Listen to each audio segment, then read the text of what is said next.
Welcome back to the Weekend Roundup, everybody. This is a very exciting episode for us today. Happy Sunday, first off. It's been a minute, and we're super excited. We have a big guest today. Lexi was probably one of my favorite guests so far. She can tell a fucking story. Yeah, she can talk. That was like a crazy episode. She was really going on. We barely talk in it. Yeah. Honestly, I was just so like hanging on every single word she said. I was so interested in everything she was talking about. No, it's a vibe for sure. Basically, so we had Lexi Upshaw on. I guess this is the intro. We kind of have to say who we had on, Lexi Upshaw. She went to high school with me, and she was really good friends with my brother. And now she's like a high fashion model living in Paris, like doing all these cool things, which I won't get into now. You have to follow her on Instagram. Yeah, follow her Insta. Love it's the so aesthetic, cool. Love the vibe. Her stories. Her just gallivanting around Europe, being like hot and cool. Like my Hot and absolute cool in dream. Europe. Yeah, when I was in Europe gallivanting around, I was temperature hot and lost and scared. And not cool. And not cool. So she's definitely doing better than I am. Yeah, no. But great app. Super excited for everyone to hear it. She talks a lot about like breaking up with her ex and her ex-boyfriend and like that whole experience and him cheating on her. And it's honestly, I think if you're going through anything similar right now, like where your relationship is like kind of dying or it's like rocky, I think you'll really appreciate what she has to say. Yeah, this might be a part 1 and a part 2, but you will eventually hear that part for sure. We're like at some point. I don't know. We don't know what's going on. I'm leaving for the airport in like a couple hours. We're chaos. There's a lot going on right now, but we're just excited you get to hear the episode. Yeah, and we hope you enjoy. We'll talk to you next Sunday. Enjoy the episode. We are here with our very special guest, Lexi, who is joining us from Paris. I think you said you're in now.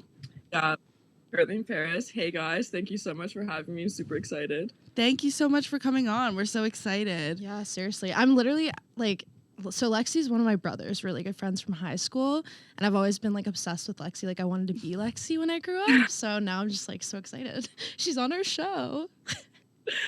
Yes. So I wanted to do when I grew up, but kind of opposite, I guess, because you're younger than me. We're but like, still. Lexi, don't say that to me. My ego will literally blow up. Look at you guys with your mutual Lexi's like friend my friend crushes. crush. Yeah. No, actually. So, Lexi, tell us a little bit about yourself. We want to know about your modeling career because that just, I mean, it adds cool points to us to have somebody as cool as you on our show. A little credibility. Yeah. So talk to us about modeling and how you got into it. Go a bit too much, but okay. I basically started modeling out of school. My mom randomly one day was like, Lexi, you know, I feel like you could do this modeling thing. And I saw this ad on Kijiji, super sketchy, super random, at this hotel downtown. I don't even remember the name of the hotel at this point. And I was kind of like, Mom, you have to tell me I'm pretty. You're my mom, you know? And she was like, I would not build you up like this to just like destroy your dream. So I'm like, okay, why not? So I go to this audition. And I get there and it's this team and they say they're from Toronto. And like, this is something as well, if anyone is like watching this trying to get into modeling, do not let anyone take your money, because this is the mistake I made. And they basically were like, oh, we love you, but you're super green. We need to do a photo shoot with you. It's going to cost $3,000. So my mom and I were like, okay, yeah, sure. Yeah, why not? You know, we don't know anything about the industry. We're like, sure. And my mom's like, I will do this. Like, I'll help you pay for it, of course. So I do the photo shoot, and it was really, really bad in this hotel. So at the end of this photo shoot, they ended up like sending me all of these cards and books, like portfolio books, which they like, you can kind of see my roommates here in this frame. It's like just these little like modeling cards you pass out at castings. So they sent all of this. It seemed super legit. And then after months of not hearing from them, Atlantic Fashion Week came to Nova Scotia. And it was like the only thing we have, as you know. Now the fashion industry is getting a little bit better, but there's not much going on. So they didn't say anything to me about it. So my mom emailed them and just said, you know, why didn't you tell Lexi about this? And they responded back with, yeah, Crystal should totally do this show. So like, they didn't even know my name. Like, they were just going off of my mom's email, basically. That's so bad. That's so bad. Yeah. Crystal. So we're like $3,000 down the drain. Like, what the hell? Seriously. So there actually happened to be a casting for an agency that's now doesn't exist anymore, but it was called Scout Development Agency. and they did actually Jake drove me to this. Maddie's brother drove me to this. That's crazy. No way. Jake having an imperative role. He has in my whole career, actually, to be honest with you. He's always been there. Like, for my first big show that I ever walked in Halifax, like, not the Atlantic Fashion Week, he wasn't there for this. But anyway, I'm getting ahead of myself. So Jake takes me to this audition for this scout development agency. They take all of my measurements. They're like, we really like you. And then they're like, you really need to do Atlantic Fashion Week. So I go on Facebook and I message them and I'm like, what can I do to be in the show? And there was 85 different designers or something crazy like that. And they're like, you need to message the designers individually and ask if anyone's like wants somebody new. And I was like, okay. So I messaged every single designer and basically was like, do you need anyone? Like, do you want someone in your show? You know, and everyone said no. So I was like super discouraged, like, okay, like not for me. This is the end. And then the day of the show, a local designer named Anthony Elsid messaged me super last minute and was like, I have this dress. I made it too small. Come try it on. Tried it on. It fit perfectly. I walked in the show and Scout Development Agency was at the show and they saw me and they're like, listen, we really want to sign you. Let's get you out of your scam contract. So they got me they got their lawyers, got me out of my scam contract. I worked with them for a couple of years and did like walking workshops and like posing workshops. And then they sent me to Toronto to meet with agencies there, where I ended up signing with Elite, which is my mother modeling agency. And then they were the ones that pushed me forward. So they pushed me to Australia, which was my first on stay, which was incredible. And then they pushed me to Paris and then London and Germany and et cetera, et cetera. And yeah, that's really what got the ball like to start rolling, I guess. And get that's out of Halifax. Cool. No, that's awesome. That's so cool. No, Atlantic Fashion Week is so cool and such a cool event. And I feel like no one ever I never really hear about it. I'm not from Halifax and I don't know what it is. Yeah, no, it's like a really cool event. And I think you were in the newspaper when that happened. Am I right? Like there's a picture of you and me and my mom were like going crazy. We were like, oh my God, Lexi's in the newspaper. Later, like you're on like the cover of like magazines and stuff. We start freaking out. But yeah, no, that's crazy. Oh, that's so sweet. Yeah, no, it's a real experience, especially like, as you know, coming from Halifax, it was just kind of like, you know, just that like newspaper clipping for me as well was just like the most surreal thing. It was so like, I can't believe this is happening to me. Like I was, you know, in school, I was never that girl. Like I was never that like super popular pretty girl in school, you know. Look at my ears. Like I was always like made fun of for my ears. I was always like the skinny tall girl that like no one really wanted to. Like I wasn't that girl. So to go from that to, you know, someone saying like, we want to give you a job because of the way that you look, it was like a lot kind of to take in and a lot to get used to, because the first few shoots that I would do in Toronto, I just felt so insecure. So like everything that I would do, every movement I would make, I would be second guessing, like, does this look good on camera? Like, is this how I should be looking? Is this how I should be presenting myself?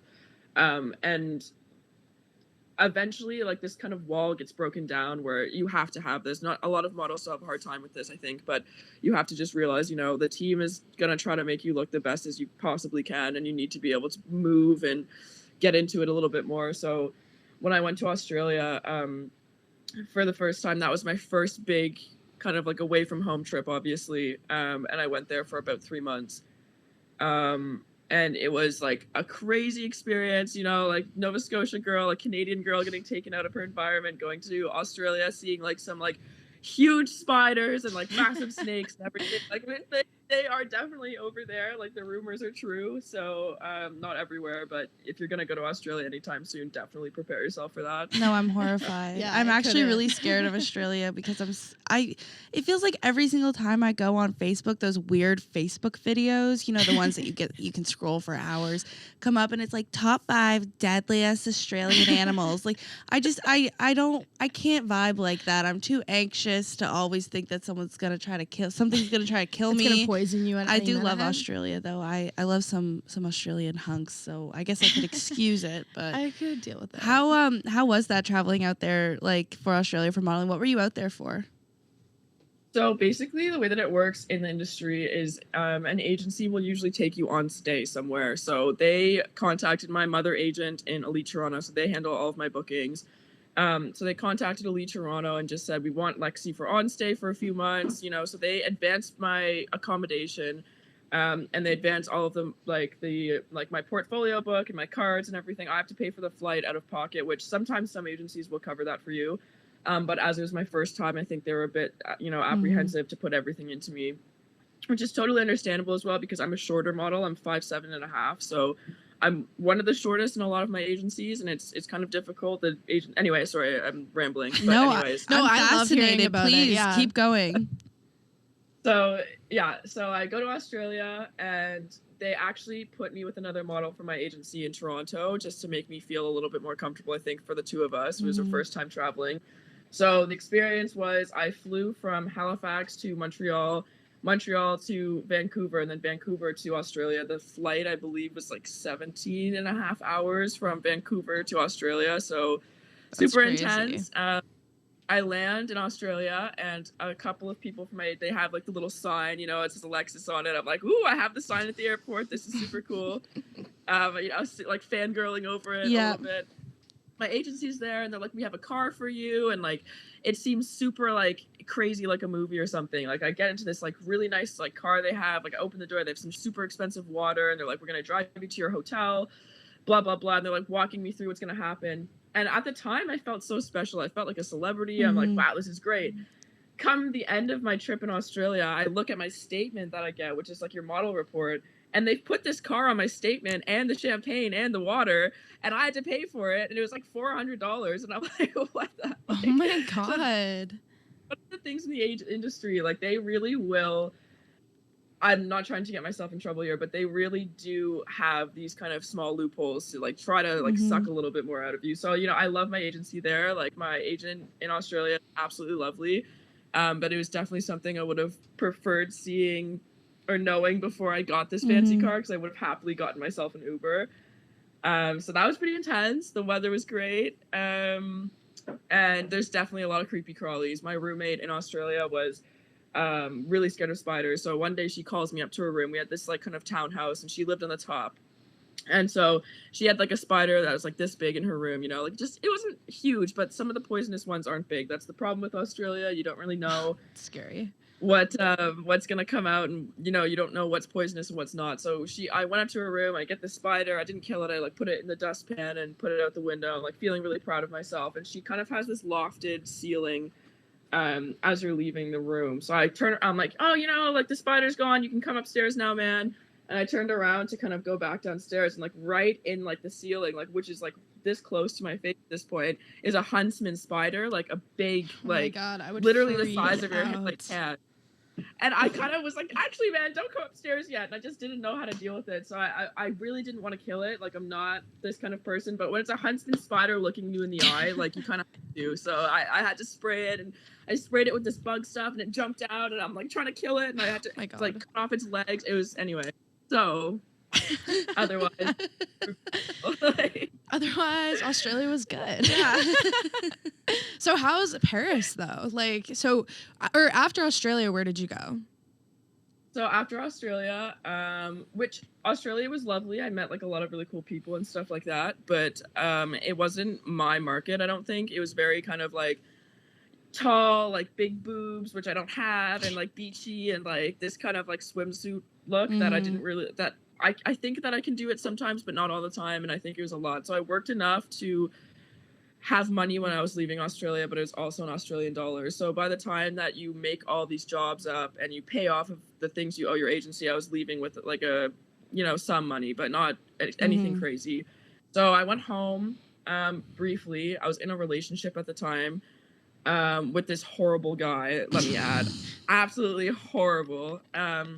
And he really didn't support my modeling career at all. And I'll get into that a little bit later. But I went back home for a bit kind of to see him, and then I left again. So right after Australia, after a couple of months, I went to Paris. So this was during Fashion Week. And so everyone in Paris was kind of saying, you know, especially my agencies were saying, you're so short, you're probably not going to do any shows. You're like, it's Fashion Week. We're going to send you to all of these things, but you know, it's really unlikely you're going to walk anything because of your height. So I was kind of already in this box of whatever, I'm just here to try it out. So I did some castings, which castings are super intense for Paris Fashion Week. So yeah, walk us through that. I would imagine, yeah. Yeah, so basically castings are like crazy. Usually like this outfit I'm wearing now, maybe I could wear it to a casting, but the pants I have on are flowy. There's this weird kind of line of they want you to dress so basic that you look like a blank canvas, but they also want you to show your personality and dress like super fancy and like kind of like show off a little bit and be chic. Right. So it's really difficult for me coming from Halifax. The first few fashion weeks walking around, I was really unsure of how I'm gonna dress.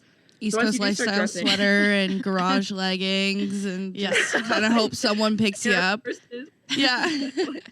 Exactly, like very like Canadian Nova Scotia outfit. So I'm walking around, and in Paris in the city in the summer, not now from COVID, but it used to be to a point where walking around in the street, I was like, that's a model, that's a model, that's a model. Like you can see everyone, and it's like so much anxiety. And you get to this casting, and my agency sends me a list of castings I'm gonna do.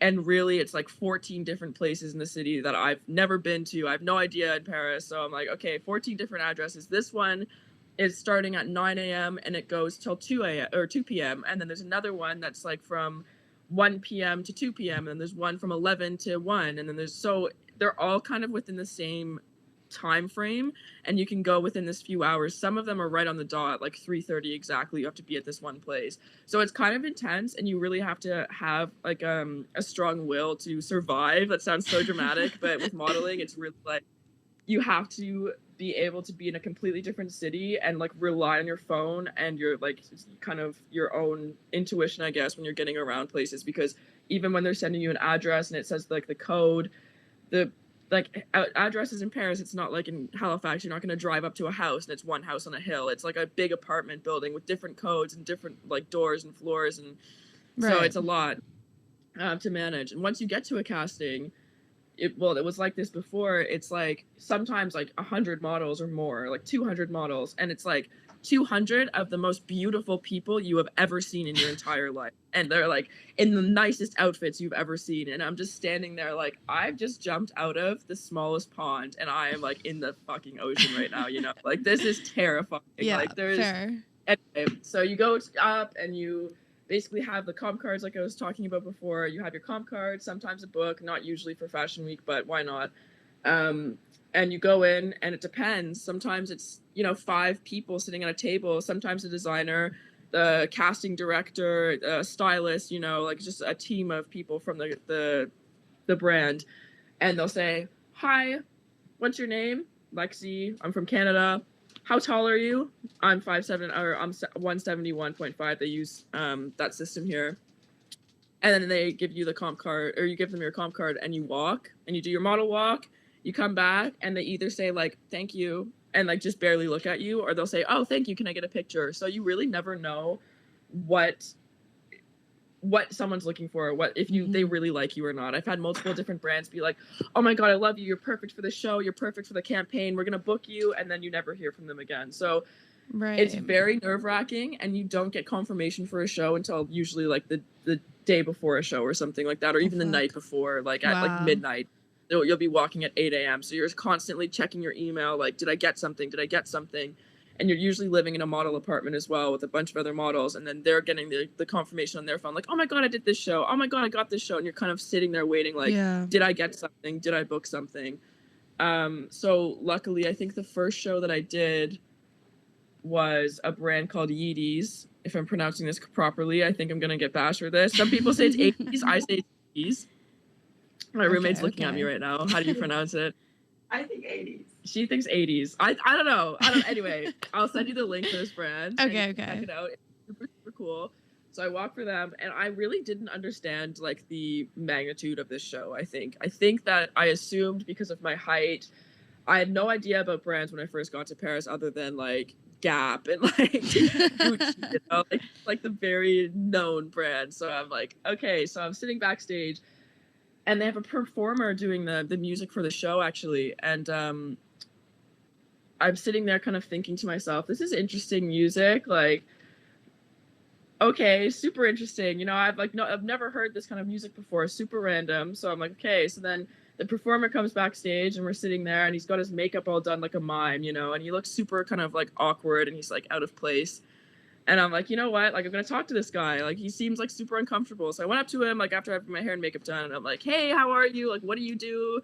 He's like, "Oh, I play music." And it ended up being this European rapper, Young Lean. Like, I don't know if you know, like, the guy that sings a song on TikTok, like the Jin Sing Strap song or whatever. Okay. I don't know the one. Anyway, strip. I'm gonna get bashed for that for sure. But anyway, it's like this rapper from Europe, so I have no idea who he was.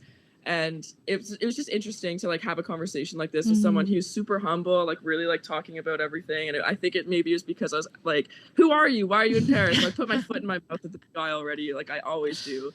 But it was super incredible. So I did this show, and then I ended up walking for Dior, which is like the craziest experience I think for me in Fashion Week.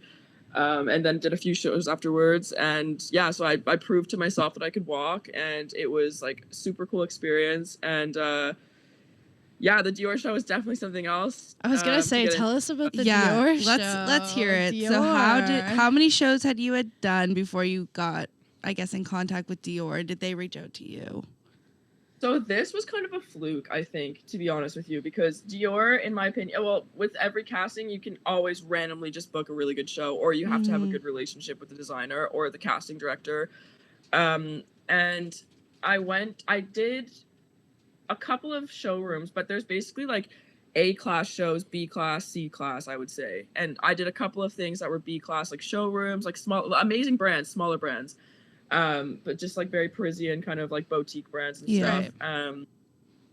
And so I did a couple of shows, and I did a campaign for Isabel Marant, and I think that kind of got my exposure up to another level. So I did this casting for Dior, and I was so scared. Like I was shit scared. I went in, and again, it's like the most beautiful models times 10, but it's beautiful models that I recognize, like supermodels, you know, and I'm like standing in there crazy. like that girl, like so I'm like sitting there like, okay, you know, I walk in super awkwardly, and I like put everything into my outfit, and they're like, okay, you're gonna strip and put on this bra and underwear basically, and like come walk for us. So I'm like even more scared now because I'm like, oh my god, I can't even hide behind my clothes. And it's like my body's not mine anymore basically at that point. Like it's kind of just like in any job really. But anyway, so I do my walk, and they were warm but very cold at the same time, if this makes sense. Like they were very like interested, but like still like showing a very cold face. Like they didn't seem like they liked me very much at first. I did my walk, and then as I was on my way out, I kind of started having a bit of banter with one of the casting directors, and he happened to mention he was from Montreal, and I'm like, oh my god, no way, like I'm from Nova Scotia. And I started kind of having this nice banter back and forth, and I think that small amount of conversation and showing my personality was what ended up landing me the job, because I ended up getting confirmed for the show. So I was like, oh my god, I can't believe I could not. I remember the first thing, I was on the subway when I got the call. It was like 11:45 at night. I was on my way back from hanging out with some friends, and I was just like so like checking my phone, and I get this call from my agent as I'm on like the subway, and I'm like, hello. They're like, Lexi, you got it. Like, you confirmed the Dior show. And I was like, oh my God, this is crazy. And I was so happy. I like ran out of the subway, and there's like a pizza shop right in front of me. And I was like, I'm getting pizza tonight. And I just like went and got a whole pizza for myself. And like, yeah, I don't know. It was just super nice. So the day of the show, it was at this like big, like racetrack. I can't remember what it's called. It's famous in Paris, but it's kind of on the outside of the city. So it's this huge like stadium, like this horse race place. And then there's like a indoor, I'm probably botching this as well, but anyway, you get just. And the show space was incredible. They basically had like taken out the floor and put dirt and then put these trees in rows. If you go through the photo on my Instagram, you can see that they have the rows of the trees. Yeah. It's crazy. And so the designer did this, because every tree was going to get replanted somewhere else in nature. So it was a very kind of like, green show. Cool. So I go to hair and makeup, and it's like a shit show. And every like, no offense, like it was amazing. Like Dior is super organized, like of course, but every fashion show has a little bit of a level of chaos, chaotic. Yes, yeah. Exactly. So I go in, and everyone's everywhere. This is like the classic behind the scenes of the show. You get in, someone grabs you, like, what's your name? And you're like, Lexi. And they're like, you need to come with me right now. And you're like, okay. So they like rush you over to hair and makeup. And then you're standing in hair and makeup for like 3 hours, and there's no rush. And you're like, oh, okay. So you're sitting there a bit, sometimes a lot of models, or sometimes you like make friends and talkative. But at this show specifically, nobody was really trying to make friends with me. Nobody really wanted to sit down and speak English with the Canadian girl. There's a lot of other people there that aren't French, but it was, and I was awkward too. So I probably was giving off an awkward energy, to be fair. But anyway, so I'm like staying, I've smoked multiple cigarettes at this point, because when in Paris, why not? And right. back into the show, and they do your hair and makeup, and they ended up putting in extensions. So they like wove in these like crazy extensions and braided them on the sides. And they have like 6 people doing your hair at once, pulling you every which way, kind of like hurting you, but like not really apologizing, kind of like, oop. And then like doing it again, like, oop. And it's like, okay, like this is my so head aggressive. but it's fine. I'm being a diva to even mention that, to be honest. And anyway, you get your hair and your makeup done, and then there's usually some press behind the scenes, and they'll have, you know, certain brands that are sponsoring. Obviously with Dior, they have their own makeup line, so they're doing like small little videos, and then you go and you get dressed. If you have another look, that's when it gets stressful, because you come off, you do your walk in the runway, and as soon as you come off, they attack you and just strip you basically, and like throw you in another look. And with Dior, of course, everything is, not everything, but a lot of things are quite intricate, and you know, there's a lot of like fine tailoring and stuff like that, so it's really difficult to like quickly change. I only had one look, so actually we're standing on the lineup, and you kind of stand there and you go through the press. It's kind of like the red carpets of behind the scenes, you know, you like the line where you're in your lineup for your walk, and there's photographers there, and they just take photos of you, and it's like super, like, you feel so special. And I was like in heaven, you know, like having the best time, like this is so cool, and I'm like smiling, like looking around, and the girl behind me was not having any of it. Like she was basically just like, you never been in a show before, bro? And I was like, not like this. Like, I was so excited. Which I hate, by the way. Like, don't be mean to me because I'm excited. But right? No, that's the worst. And I feel like too, it's such a competitive thing that like competitive market for sure. It's just like stressful, the whole thing. Yeah. Yeah, like how can you be mad? I'm excited. So we're standing there, smiling, my mouth is open, you know, I'm just super happy to be there.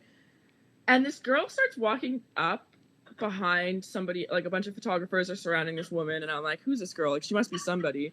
She looks super familiar, but I can't place it, because when you see a celebrity in person, I feel that it's kind of like they look familiar but different, because in every show and every movie, of course, they're gonna look like the best that they're gonna look in a way. So when you see them in person, it's kind of like, it's so different. It's so weird. I mean, I'm sure you understand this, but you also kind of anyway. like remember they're human almost. Like I feel like I always see people on like magazine covers, and I'm like, oh, like it's not real.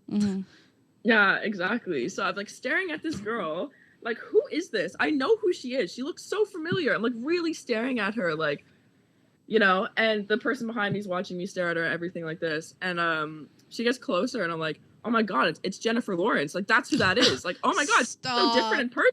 Like, I'm like, what the hell? So I'm like staring at her, like really, I'm like,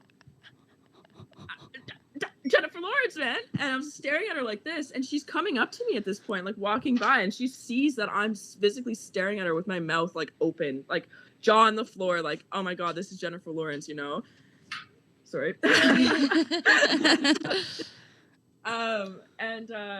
I like am making eye contact with her, and she kind of looks at me and gets closer and like kind of whispers to me like this, and she's like, you know, like, pick your mouth up off the floor and put your eyes back into your head. I'm not that special. And I was like, and then she looks at me like this. She's like, you look beautiful, by the way. And then walked away. And I was just so like backhanded, like flabbergasted. Like I was starstruck, but also like, was that rude? Was she trying to be funny there? Like, did I like that? Like, it was just super weird. Yeah, that's kind of crazy. I feel like she's just kind of a weirdo in general. Like it was with like her. a joke that didn't hit. Yeah, it was a joke that didn't land because you were not in a position to be taking in any jokes at that time.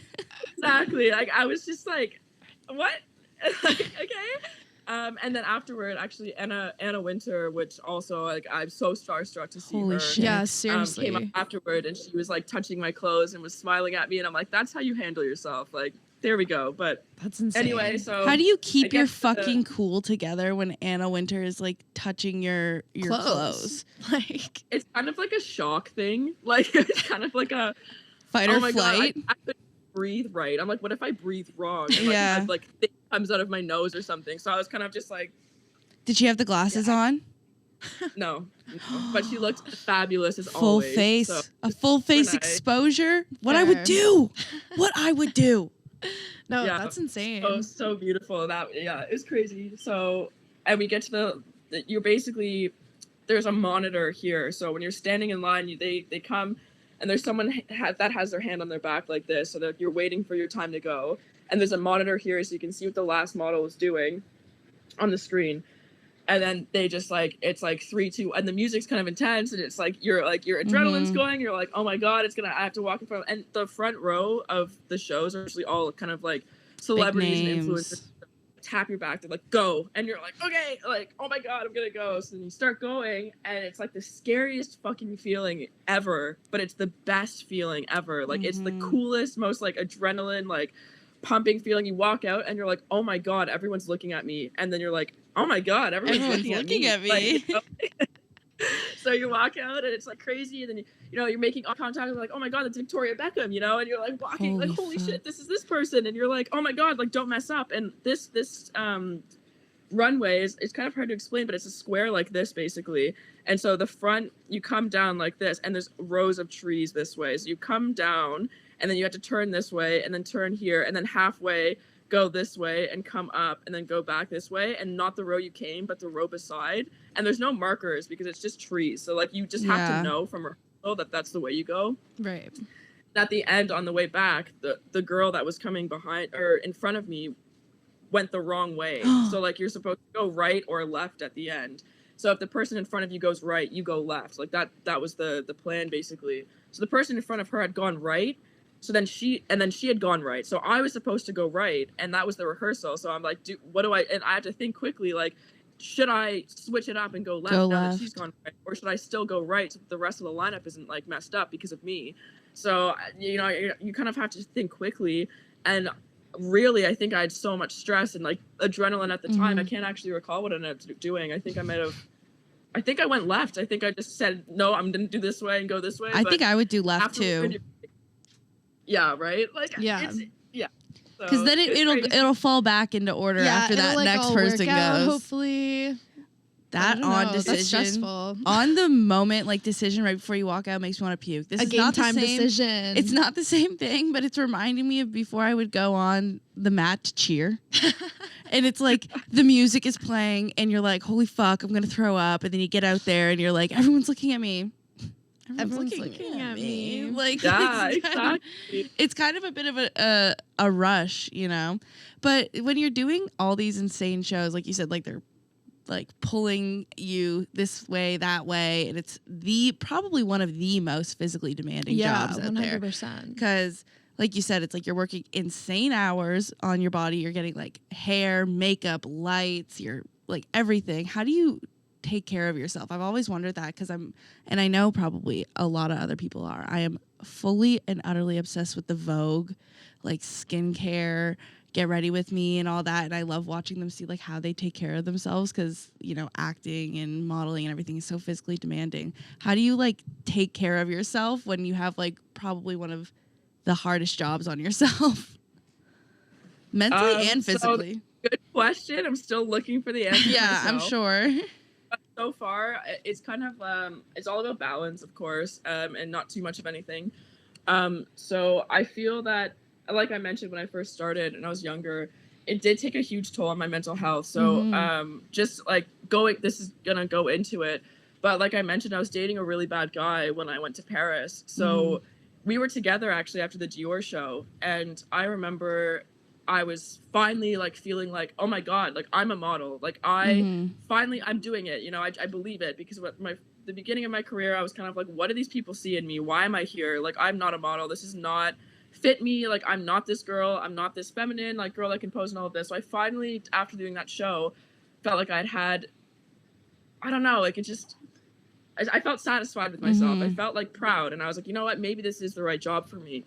And I walked out, and there's a bunch of paparazzi there taking photos of you when you leave the shows. And it was like a cool moment. I'm like super high again off the adrenaline. And somebody offered me a cigarette, and I was like, of course I'm going to take this cigarette. It's Paris. I just did a show. Like, give me that. So I took the cigarette. And I was like making a story on Instagram on my Friends Only or something about how I just walked the Dior show. And like, I'm so pumped. Like, this is amazing. The best feeling I've ever felt. And in the video, you can see them smoking a cigarette. So my boyfriend at the time calls me, and he's like, I'm like, oh my god, did you see it? Like, did you watch it? It was live. Did you see it? I'm like super excited. And he's like, the only thing that I saw was you smoking a cigarette after the show, and it's fucking disgusting. And I was like, wow, okay. Leave it to men to suck the fucking vibe out of ruin literally everything. Like, I was like, serious right now? And he's like, if I ever see that again, I'm gonna unfollow you on Instagram. It's disgusting. Not the unfollow.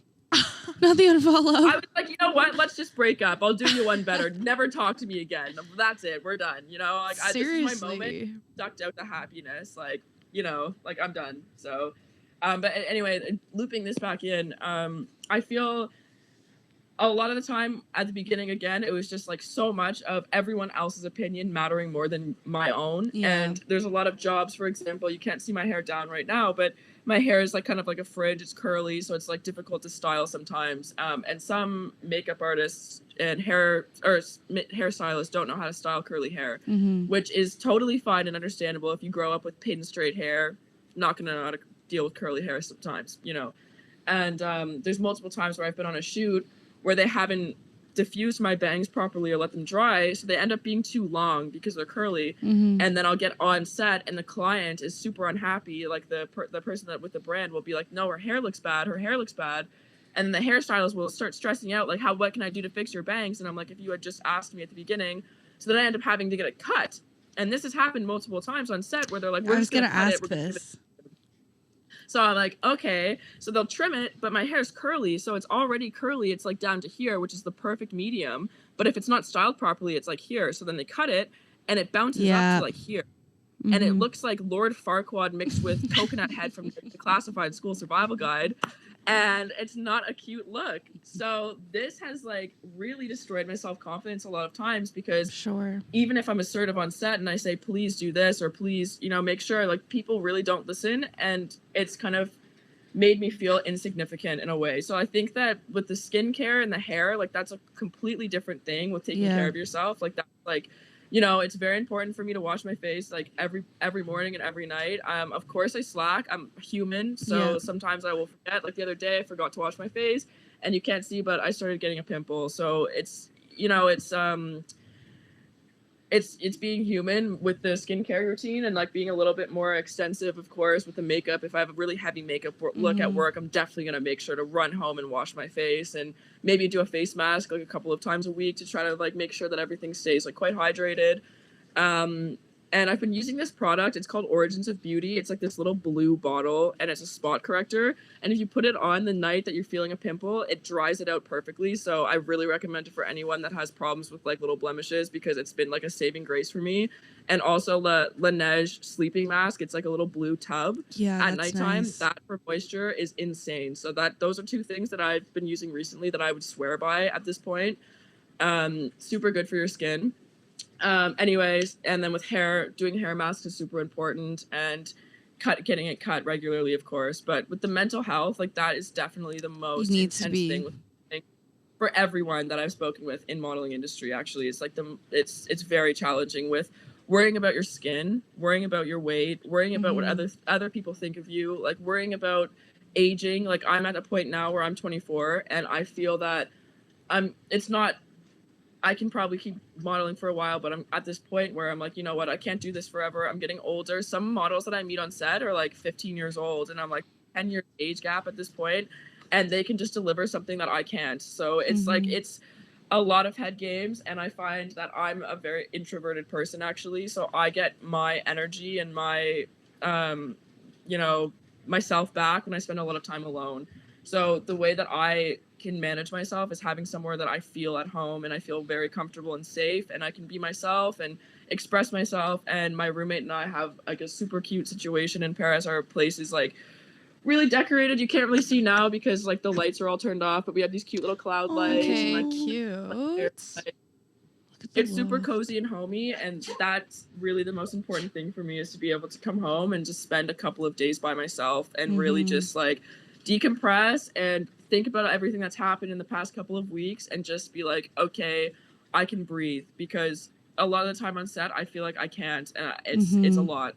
I love it, but it is a lot. No, like you even said you felt like other people kind of owned your body when you're on set, or like owned you, which is like definitely an insane statement, you know. Like that definitely shows how how you kind of have to feel about it. And you literally like put your whole self into it. yeah, and then like people just cutting your hair just for a job, yeah, like things like that obviously doesn't help. Also too, like you mentioned, you need that kind of, and I'm so glad you have that space that you can like come home and decompress and relax. But you also mentioned model houses, which I'm really interested in, because I always hear, I remember way back in like the start of Call Her Daddy, they used to talk about how they knew people in these model houses in New York, and like it would be like 10 girls, and they would try to model, and they slept in these bunk beds, like, and that, like, I just want to know your thoughts on that, because I always wondered that as well, trying to be a model, taking a lot on you mentally, and then you go back to this like model dormitory house with like 10 other models. So that is why I really am like putting the emphasis on the point of having a safe space when you're modeling, because if you put it into perspective, you're traveling alone from your friends and family. A lot of models are quite young, you know, we start young. Yeah. So you're alone in a foreign country, and the only safe place you have really is your place that you're staying, because you have Wi-Fi and you can just loaf and do whatever you want and look however you want. Because again, looking good all the time, girls, you know, is not easy work. It's a lot of effort. So it's good to be able to come home and just, you know, be yourself and look like shit and have greasy hair and like have a pimple and be okay with it, you know? So when you're at these model apartments, now not so much that I'm older, but I remember the first couple of times I would go, I felt so uneasy because I was constantly comparing myself to the other models all the time. You know, I was like getting into these houses with, I remember one model apartment I had was a room as big as the room I'm in now, and it had like 5 like fold away beds and like 3 bunk beds, like so many beds, and it was the smallest space with 1 bathroom. Okay, I think maybe we had six models at the time, so there's like too many. Anyway, yeah, so there's 6 models at the time, including myself, and so 1 bathroom, and we all are in the same agency, we all have the same castings, usually around the same time. So unless if your casting's at 10 a.m. and everyone else is at casting at 10 a.m., you're either getting up at the ass crack of dawn at like 4 a.m. to get yourself ready so that you can have a hot shower. Yeah. Or you're going to be at the end of the train waiting for the last late girl in the bathroom who's taking her time, and you're going to have a cold shower. So it's like, that's like the tip of the iceberg, to be honest. Like, I've been in a situation where, God bless her soul, but I had a roommate and she was like super problematic and very confrontational, and I'm very like an easygoing person, and I'm really like, okay, this person is a lot, so I'm definitely gonna play the easy card because I can see that this is not gonna be something that's gonna be easy for me. So I will always like hide away in unhappiness rather than like confront a problem. Well, that's how I was. I'm different now, but at the time. And she had like multiple mirrors in her room, okay? And there's like one good mirror in the bathroom with light, because I didn't have a mirror in my room. And she would go shower and get ready in the bathroom, even though we had the same kind of casting, and I would let her go first because I know she takes longer. So I'd let her go first, and she would shower, but then she'd start doing her hair and makeup in the bathroom with the door closed and locked. And I would knock and be like, dude, like, can I please come shower because I'm gonna be late for my casting? And she'd be like, well, it's gonna take me way too long to move all of my makeup into the living room and do this. Like, can you just wait? And I'd be like, okay, bro, like, I'm just not gonna shower. No, literally. Oh my God, that's so annoying. Intense. The food situation. Yeah, what's up there? You know, like another roommate I had, it was a situation where she wasn't really working that much, and I was working quite a lot. And so I felt kind of sorry for her in a way, and I was the one that was kind of paying for the groceries and supplying things and fun things for us, and I would get us like coffee every morning. You know, I was trying really hard to like make her feel better because she wasn't working, and I could feel it because when I would get a job and be like, oh look, I'm doing this, she would be like, oh, like they didn't send me that casting, and she would never be happy for me. Like, she's very like, which is, you know, it's problematic in itself, but I can tell she just really wasn't happy with herself, and I was like, I'm not gonna add to this girl's stress. You know, I'm gonna like just do my own thing and try to get the most groceries I can, and I would be the one buying the groceries. And she'd be like, I'll pay you back. And she just never paid me back. So because I was working, I could handle that. But at the time, it was just kind of like, do or die. Now that I'm looking at it, I'm like, I would never do this. But it's a lot. So a lot of the time in a model apartment, your agency will send you an address. They're like, this is where you're going to stay. They put it on your statement, so you don't have to pay right away. But then when you're leaving, after you've done all of these jobs, they show you an invoice statement, and it shows like you made this much money, but minus this much because of the model house that you stayed in. And depending where you are, it's ridiculously expensive. Like in Milan, super cheap. In New York, my ex-boyfriend was staying in New York, and his model apartment was like $3,000 a month for like a shithole in Bushwick, which shouldn't have been any more than like $1,400. So like they can, and they owned the, you know, they can really differ. So like that's a big thing too, as you know, living on your own or in a model apartment. Sometimes for people, they don't know anyone, and it's like the best option to be somewhere from the agency where they can feel safe. But I think once you get older and like you feel a bit more comfortable traveling, it's definitely a better alternative to get your own place or an Airbnb or even a hotel if you can afford it. Because I also heard this horror story, which I cannot remember who told me this. So whoever I'm outing right now, I'm sorry. But anyway, there's basically these two, there's like a big house of models. It might have even been my roommate that told me this story. But anyway, there's a house full of models. And there was two very problematic girls that were very aggressive and very head-on with each other. Everyone else kind of got along in the house. And a friend, whoever this told me this story, a friend of mine was there as well, kind of watching all of this unfold. Like, what's going to happen, you know? And these two girls always fought. They were super dirty. Like, they were super, like, careless with everything. They always left their stuff around. So they always fought with each other. And one day, came to a head, and they had a huge argument. And I'm just going to call them Girl 1 and Girl 2 just to make it easier. But so Girl 1 went to bed. So Girl 2 went into Girl 1's room. Let's call it, Girl... Yeah. I need names. It's confusing me. Okay, so let's call them Madi and Lauryn just for fun. So okay, let's do it. Let's fucking go. I wonder who's going to win. Sounds realistic. So Maddie was sleeping. Yep. And Lauryn went into Maddie's room while she was asleep and cut off half of her hair. So she was a model with really long hair and cut off half of it. So as a model, that's it. You're done. Like if that's your look, like you're kind of fucked. You're not gonna, if you had a job next week with your long hair, you're screwed. Like that's a big deal. So cut off half of her hair. So pretty savage, you know. That's insane. The next day, or like a couple of days later, maybe I think she might have sat on it for a couple of days. So then when Lauryn was sleeping, Maddie went in, or whatever the opposite is, I can't remember now, went in and cut up her passport. Because they're not from here. So I'm like, I now from hearing that story and having my own experiences, I'm like absolutely terrified of model apartments because of these things. And I've been in a lot of model apartment as well in London where I actually got like assaulted, and it was super serious. But I couldn't really do anything about it, so I had to kind of leave it where it was.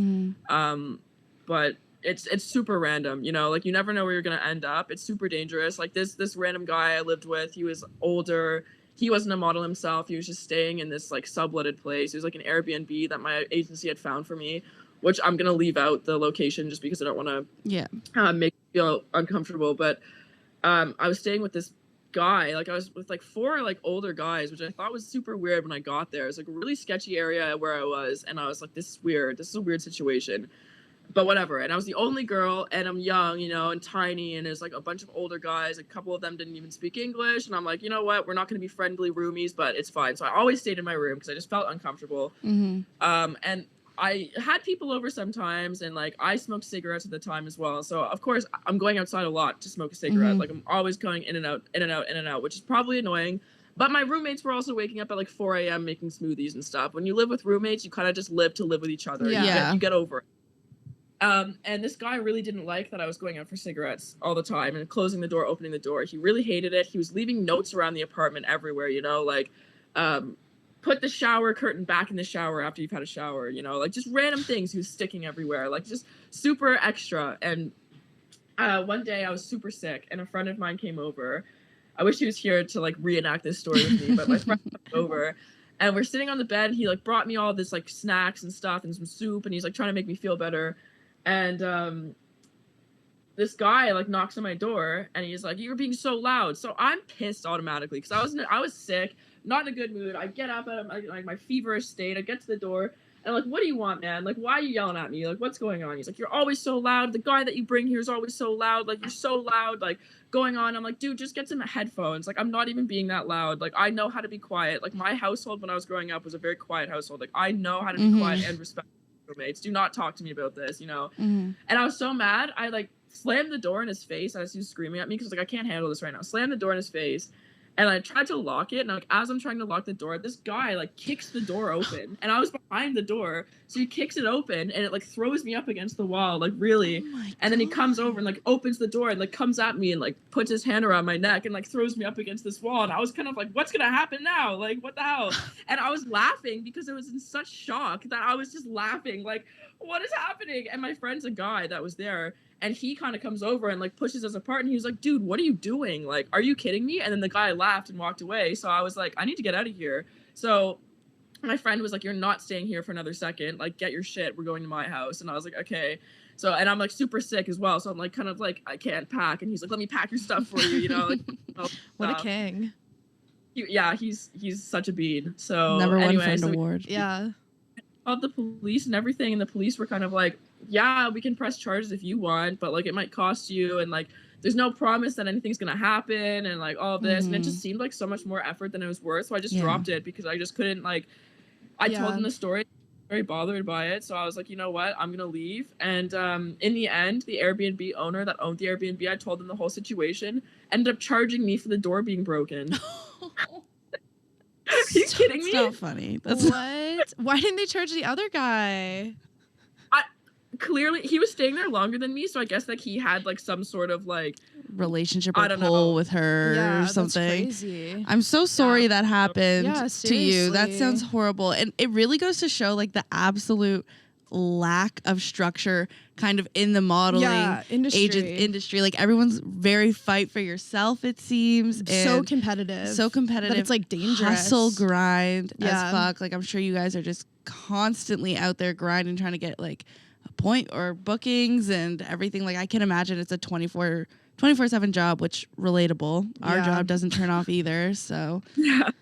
Exactly. You guys are just as busy, I'm sure. So well, we're not walking Dior, but we're definitely doing a little something over here. Thanks so much for watching this episode of the Weekend Roundup. Be sure to like, subscribe, and press the bell button. Talk soon.